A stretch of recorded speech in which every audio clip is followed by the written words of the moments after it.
Oh, don't worry to non ni tum Jonas do ma bolte dak long lead si do ho alam mangi judak dak studio mat no ta si dak di ho so hem lang misen boy phes ta me dak ke ho na bang abi bon amadang ke di ni lina na baklang pa ang tan baklang pa di dak ana hem ke lang me la si ko ma abang phu atum tong ot ke lang no tong ekdom sisa na theng rai re de ni la si don dak ana baklang poni ko ini non udah mau jual lah, entah sisa hasil themang thai pun nanti tentu menjual lah ke, nilai angka menampak lampu background pendek.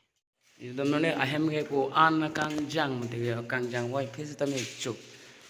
yo, ekdom koma bang phu tu ni yo, itu manta dang nang kejo ya, jo, anta jo lah, ekdom jo, heno lap jo, aina anta ve pinang kuna baklang pun tu pojo. Oi kita ambil deh sakak na jo lahai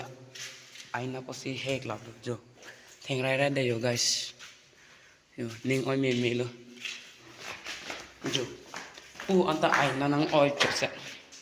ko nang paklang pon thu bom he arum ta ekdom dirty pikang daki to hon bang abi debo kitang nang kitang ti nang ne mate to son jo tame kitang tang bas tame jo kitang tang hai sin mandil hai ga hang no le den ei bole jo dan mau itu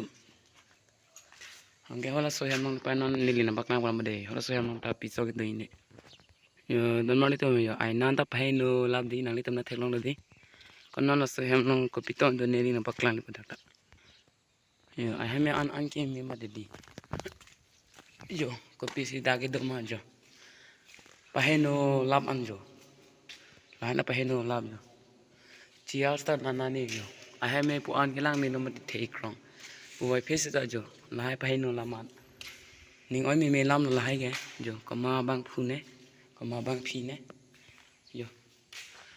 hoda kan vele ya sa gung jang mu cho ta nili tum dam en hoda arlo na paklang ipo de don mane tum dan vel ho sab o chata da bang